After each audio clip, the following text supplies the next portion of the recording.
তুমি যখন কাজে যাও দুলাভাই তখন আমাকে বলে চলো আমরা রুমে গিয়ে গল্প করি, সিনেমা দেখি।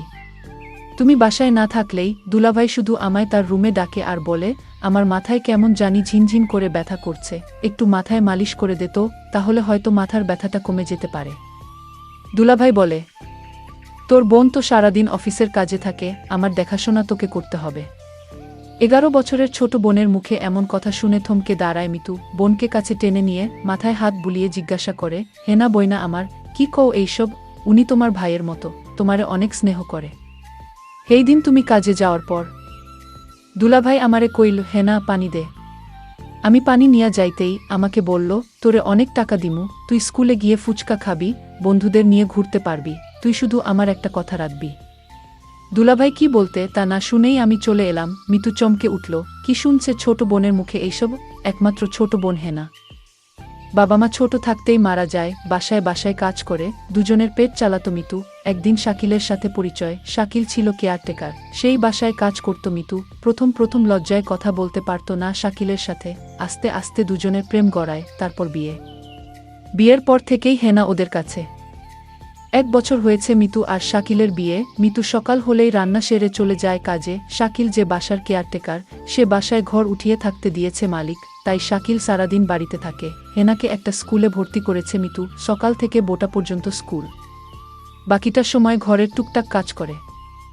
হেনা দেখতে চমৎকার, কিন্তু মিতু দেখতে তেমন সুন্দর ছিল না। তাছাড়া বাকিটা 2 বোনের একরকম দেখতে, কিন্তু ইদানিং হেনা একটু বেড়ে উঠেছে। 12 বছরে পা দিয়েছে সেদিন। শাকিল দিন দিন হেনার দিকে অন্যরকম দৃষ্টিতে চেয়ে থাকে, যেটা হেনা পছন্দ করত না। মিতু কাজে গেলেই এটা ওটার বাহানায় রুমে ডাকে হেনাকে শাকিল। হেনাকে দিয়ে শাকিল তার সুকেসের চাবি দিয়ে বলে তুই সুকেস থেকে আমার হিসেবের খাতাটা এনে দে তো। মাঝে মাঝে বলতো দেখ, হিসাব করতে করতে আমার মাথা ব্যথা শুরু হয়ে গেছে, একটু মাথাটা ম্যাসাজ করে দে, তাহলে ব্যথাটা হয়তো কমে যাবে। দুলাভাই আমার কপালে হাত দিয়ে বলল তোর শরীর এত গরম কেন? দেহি দেহি কাছে আয়, তোর জ্বর আইলো নাকি? হেনা বলল না, শরীরের জ্বর নেই, গরমের যে তাপমাত্রা পড়ছে এমনিই শরীর গরম থাকে। হেনা তার দুলাভাইয়ের বাহানা বুঝতে পারে, তাই তো কিছু না বলে দৌড়াতে দৌড়াতে বাইরে চলে আসে, অপেক্ষা করে বুবুর জন্য। কাছ থেকে সবেমাত্র এসেছে মিতুর আতি। হেনা তার বুবুর কাছে এসে কান্না করে বলল আমি তোমার সাথেও কাজে যাব। আমি বাড়িতে একা একা থাকবো না। ছোট বোনের এসব কথা শুনে মনটা এক অজানা ছটফট করছে, কি করবে এখন মিতু? হেনার যে মিতু ছাড়া কেউ নেই। এমন সময় শাকিল ঘরে এসেই মিতুকে দেখে বলল মিতু তুমি আইছো? হেনার গায়ে জ্বর দেখলাম। তুমি দেখতো মাইজাডার কি হইল, জ্বর হইলে ওরে ডাক্তারের কাছে নিতে হইব। মিতু শাকিলের এমন কথা শুনে একটু অবাক হলো। কই, শাকিলের কথায় তো কোনো খারাপ কিছু নেই, তাইলে কি হেনা ছোট মানুষ হইয়া ভুল কিছু কইল? শাকিল তো হেনার ভালোই চায়। হেনা হয়তো ওর দুলাভাইরে ভয় পায়, তাই এমন ভুল বুঝো।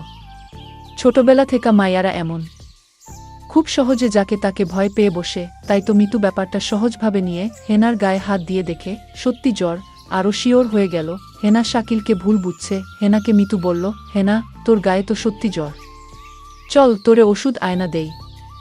এই বলেই মিতু হেনাকে নিয়ে ডক্টর দেখাতে চলে গেল। শাকিল মিটমিট করে হেসে দিয়ে বলল হেনা তুই যতই আমার নামে নাশিল করস, তোরে আমি একদিন সত্যি সত্যি। যেতে যেতে মিতু হেনাকে বলল হেনা তুই মানুষটার নামে এমন মিছা কথা কইতে পারলি, তোর কত খেয়াল রাখে দেখছোস। হেনা বলল বুবু তুমি আমার কথা বিশ্বাস করো, দুলাভাই আমারে খালি তার রুমে ডাকে আর কি জানি বলতে চায়, কিন্তু বলতেও পারে না। আরে তোর দুলাভাই তোর ভালো চায়, আর এই জন্য তোকে চোখে চোখে রাখে, বোকা মেয়ে, কিছুই বুঝিস না। মিতু ছোট্ট হেনাকে বুঝিয়ে বলল। শাকিল একেবারে সাদাসিদে, ভুলটা হেনার।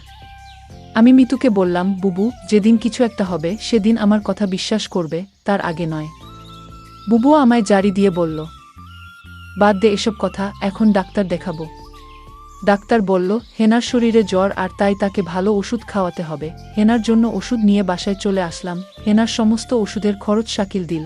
আমি হেনাকে বললাম হেনা দেখছিস আমাদের কত কেয়ার করে তোর দুলাভাই, ওষুধের সমস্ত খরচ শাকিল দিয়ে দিল।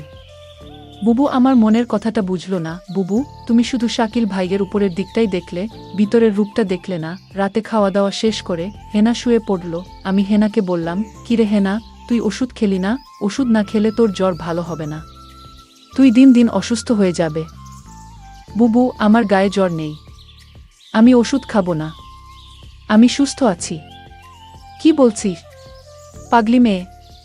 ডাক্তার বলল জ্বর আছে, আর সে বলছে জ্বর নেই। বুবুর জোড়াঝুড়িতে আমি জ্বরের ওষুধটা খেয়ে নিলাম। আমার কিছুই করার ছিল না। আমি জানতাম, আমি যদি বুবুর কথা না শুনি, বুবু অনেক কষ্ট পাবে, কারণ এই পৃথিবীতে বুবুর আমি ছাড়া আর কেউ নাই। আর তাই আমি বুবুকে কষ্ট দিতে চাই না, কিন্তু বুবু আমার একটা কথা কোনোভাবেই বিশ্বাস করছে না। কিন্তু বুবু বিশ্বাস করবে সেই দিন, যেদিন আমার একটা কিছু হবে, তার আগে না। কিছুদিন পর বুবুর অফিস বন্ধ দিয়েছিল 1 সপ্তাহ। সারাদিন বুবু বাড়িতে থাকত। আমি স্কুলে যেতাম আর 2টা বাজে চলে আসতাম। কিন্তু বুবু এই 1 সপ্তাহ বাড়িতে থাকাতে শাকিল ভাই কেমন জানি হয়ে গেছে। দুলাভাই মেজাজ দেখি কিটকিটে হয়ে গেছে। আমার মনে হয় বুবু বাড়িতে থাকায় দুলাভাই এটা কিছুতেই সহ্য করতে পারছে না। পরদিন আমি স্কুল থেকে ফিরলাম, রৌদ্র দিয়ে আসলাম। শরীর গরমে মনে হয় পুড়ে যাচ্ছে। দুলাভাই তখন আমার কপালে হাত দিয়ে বলল, সর্বনাশ, মেয়েটা তো আজ জ্বরে পুড়ে যাচ্ছে, তাড়াতাড়ি চলো, ডাক্তারের কাছে নিয়ে যাই। বুবু তখন বলল, তুমি হেনাকে নিয়ে ডাক্তার দেখে আসো, আমি বাড়ির রান্না ভাড়ার কাজটা সেরে নেই। হেনা তখন আমায় বলল, বুবু, আমার জ্বর হয়নি, আমি ডাক্তারের কাছে যাব না। বুবু, তুমি কেন বুঝ না আমার কথা? দুলাভাই শুধু অহেতুক ডাক্তারের কাছে আমায় নিয়ে যায়। আমার শরীরে জ্বর নেই বুবু, আমি ডাক্তারের কাছে যাব না। দুলাভাই বলল, আচ্ছা তুমি যখন যেতে চাচ্ছ না, তাহলে আমি গিয়ে ওষুধ নিয়ে আসি। বুবু বলল, দেখছিস তোর দুলাভাই কত ভালো, তোর একটু সমস্যা হলেই তোর জন্য কত কিছু করে। আজকাল এমন মানুষ পাওয়া বড়ই কঠিন। হেনা, বুবু, তুমি দুলাভাইকে চিনতে পারোনি। তুমি মানুষটার সাথে সংসার করছো, অথচ তার মন মানসিকতা সম্পর্কে তোমার ধারণা নেই। বুবু, বুবু, দুলাভাই তোমার সামনে আমার সাথে ভালো আচরণ করে। চুপ কর, তোর 2 ভাইয়ের নামে কোনো বদনাম করবি না। আমি বুবুর কথা শুনে অবাক হলাম আর মনে মনে বললাম, বুঝবে বুবু, বুঝবে। সময় হারিয়ে সবই বুঝবে। আমার কথার কোনো মূল্য তুমি আজ দিচ্ছ না। পরদিন বুবু হঠাৎ অসুস্থ হয়ে পড়ে, বিছানা থেকে উঠতে পারছে না।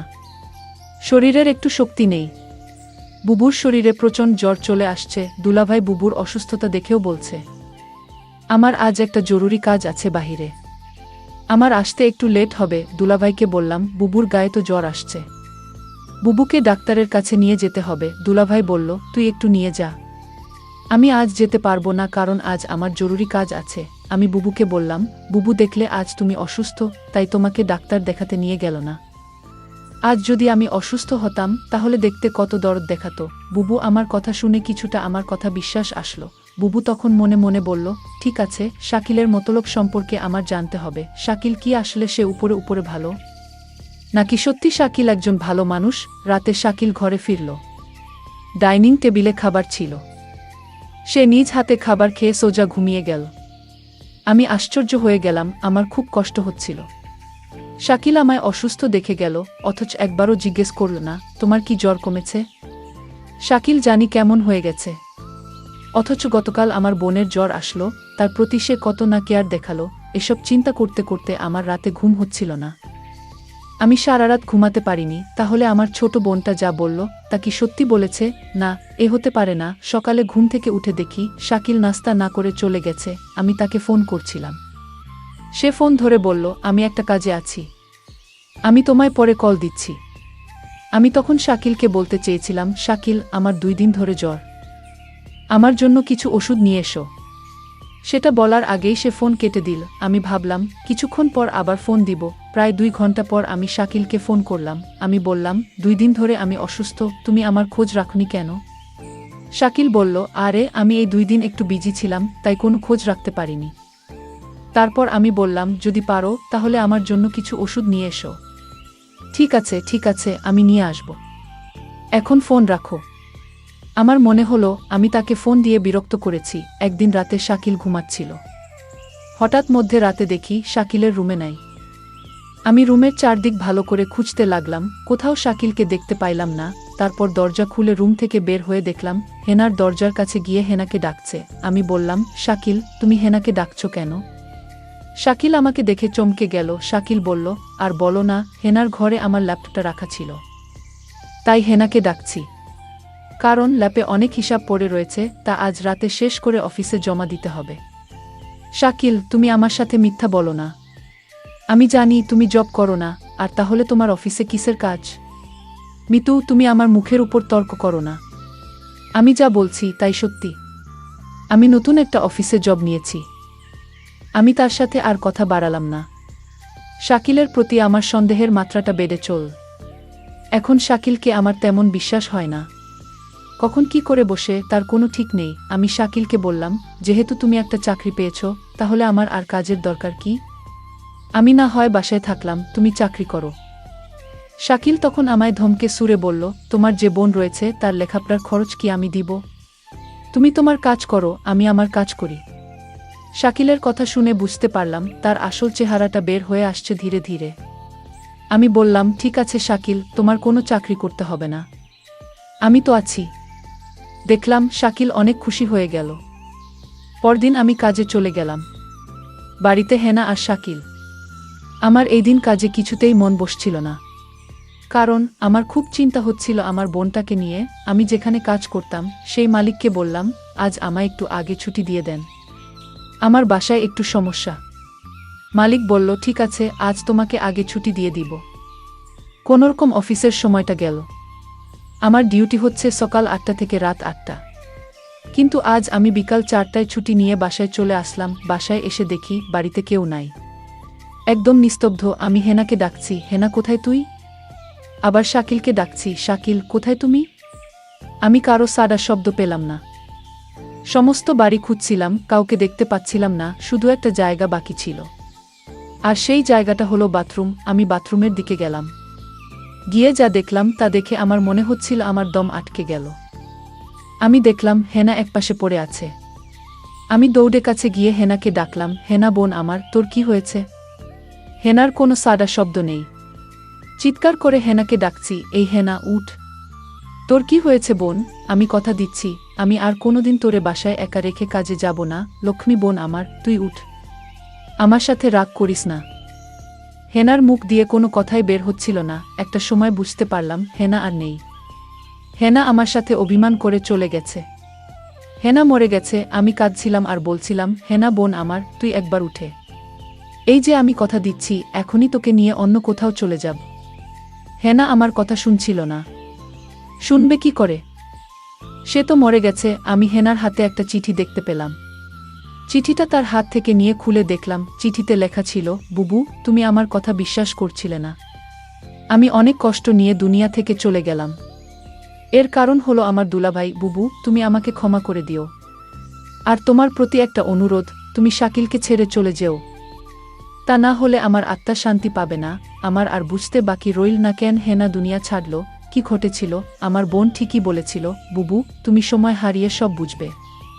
আজ আমার বোনের কথার ফল আমি পেয়ে গেলাম, কিন্তু আমি এর শেষ দেখে ছাড়ব। আমি শাকিলকে খুঁজতে লাগলাম। আমি শাকিলকে কোথাও খুঁজে পাচ্ছিলাম না। তারপর আমার বোনের হাতে চিঠি দিয়ে শাকিলের নামে মামলা করলাম। শাকিলের সারা জীবনের জেল হয়ে গেল। বন্ধুরা, আমি কষ্ট করে তোমাদের জন্য গল্প তৈরি করি। যদি গল্পটি ভালো লাগে তাহলে ভিডিওতে একটি লাইক করে পাশে থাকবেন। আর এরকম নতুন নতুন গল্প পেতে আমার চ্যানেলটি সাবস্ক্রাইব করে পাশে থাকবেন। ধন্যবাদ।